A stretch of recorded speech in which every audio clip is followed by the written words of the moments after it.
ចំណុចទី7យើងនិយាយអំពីបទពិសោធន៍អតីតកាលតើបទពិសោធន៍អតីតកាលជាអ្វីបទពិសោធន៍អតីតអ្វីដែលអ្នកបានរៀនពីអតីតកាលរបស់អ្នកហើយតើយើងរៀនអីពីអតីតកាលរបស់យើងរៀនទាំងរឿងល្អរឿងមិនល្អរឿងវិជ្ជមាននិងរឿងអវិជ្ជមានតើយើងបានរៀនអីខ្លះនៅក្នុងបទពិសោធន៍អតីតកាលយើងនឹងតើព្រឹត្តិការណ៍ណាធំបានបំផុសឲ្យអ្នកមានការផ្លាស់ប្ដូរចង់និយាយថាតើនៅក្នុងអតីតកាលរបស់យើងនេះបបផ្សោតរបស់យើងនេះតើព្រឹត្តិការណ៍ណាខ្លះដែលធ្វើឲ្យយើងមានការផ្លាស់ប្ដូរពីមួយជំនាញទៅមួយជំនាញតើយើងជួបព្រឹត្តិការណ៍អីបានយើងផ្លាស់ប្ដូរមកដល់ថ្ងៃនេះណាអញ្ចឹងយើងត្រូវឲ្យដឹងទាំងអស់គ្នានឹងដែរណាអញ្ចឹងទី7ឡើងបបផ្សោតអតីតកាលគឺជាឧបករណ៍ដ៏មានតម្លៃសម្រាប់ស្វែងយល់អំពីខ្លួនឯង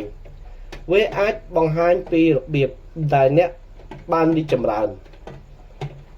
កើនឡើងភាពរឹងមាំហើយជួយសម្រេចនាពេលបច្ចុប្បន្ននិងអនាគតហ្នឹងហើយឃើញទេ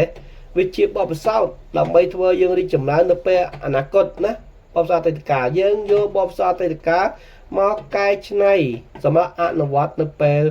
បច្ចុប្បន្ននិងអនាគតវិញណាកុំយករឿងមិនល្អនៅពេលអតីតកាល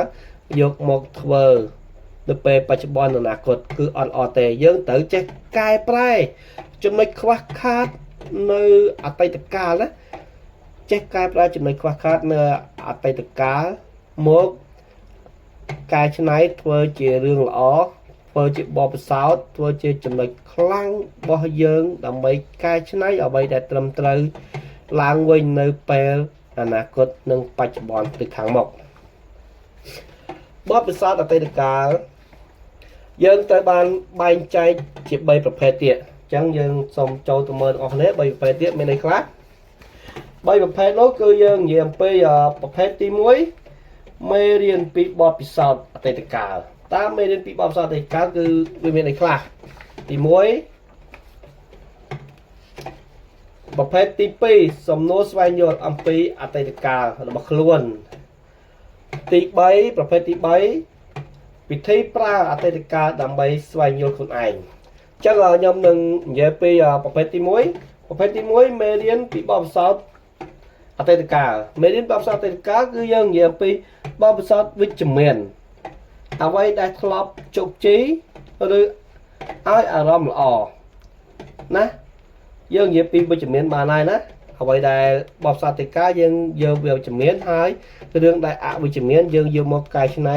ជារឿងល្អណាដូចខ្ញុំនិយាយពីខាងដើមអញ្ចឹងដូចជាបញ្ចប់ការសិក្សា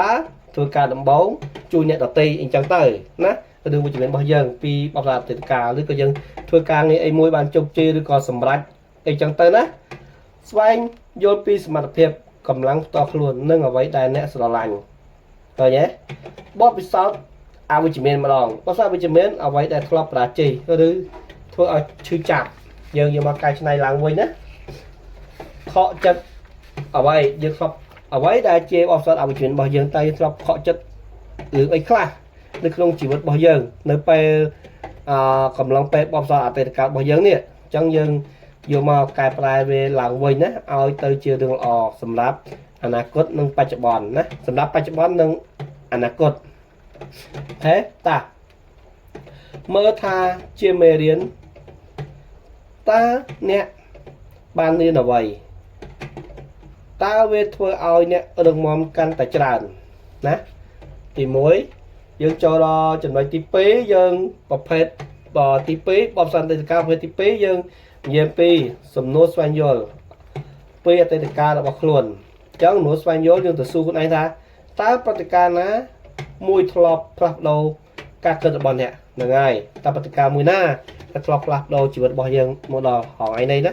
ទាំងវិជ្ជមានទាំងអវិជ្ជមានណាតើការបរាជ័យណាមួយបានជួយឲ្យខ្ញុំរីកចម្រើនកាន់តែប្រសើរយ៉ាងដូចម្ដេចឃើញទេតើការបរាជ័យមួយណាណាហ្នឹងហើយចុះតែជាសំណួរសួរខ្លួនឯងបបផ្សោតអតីតកាលរបស់យើងតើមានអ្វីខ្លះដែលខ្ញុំរីករាយថាបានធ្វើវាណាមានអ្វីខ្លះយើងរៀនបានធ្វើវា taអតីតកាលរបស់ខ្ញុំបានជាឥទ្ធិពលលើការសម្រេចចិត្តបច្ចុប្បន្នដែរឬទេឃើញទេយើងទៅចិត្តត្រង់ស្លាយមើលទៀតណាមកយើងនិយាយអំពីប្រភេទទី3ប្រភេទទី3គឺវិធីប្រើអតីតកាលដើម្បីស្វែងយល់ខ្លួនឯងតើយើងទៅប្រើយ៉ាងម៉េចសរសេរចំណាំអំពីព្រឹត្តិការណ៍សំខាន់សរសេរទុកមកសរសេរឡើងវិញសរសេរទុកមកអ្វីបានកើតឡើងតើអ្នកមានអារម្មណ៍យ៉ាងដូចម្ដេចនៅពេលកើតឡើងហ្នឹងតើអ្នកបានធ្វើអ្វីខ្លះនៅពេលកើតឡើងហ្នឹងតើអ្នករៀនបានតើអ្នករៀនអ្វីពីវេនៅពេលកើតឡើងហ្នឹងបង្ហាញថាការរក្សាចំពោះខ្លួនឯងទោះមានអតីតកាលណាក៏វាមិនកំណត់អនាគតរបស់អ្នកទេរឿងអតីតកាលវាជារឿងកន្លងផុតហើយយើងកុំគិតថាអតីតកាលគឺជាការកំណត់អនាគតរបស់យើងត្រូវចេះកែប្រែរឿងអតីតកាលដែលជាអវិជ្ជមានមករឿងល្អនៅពេលបច្ចុប្បន្ននិងទៅពេលអនាគតអតីតកាលគ្រាន់តែជាបទពិសោធន៍បើអត់មានអតីតកាលក៏យើងអត់មានបទពិសោធន៍ដែរណាយើងទៅចាំនៅចំណុចនេះអញ្ចឹងយើងត្រូវចេះកែប្រែ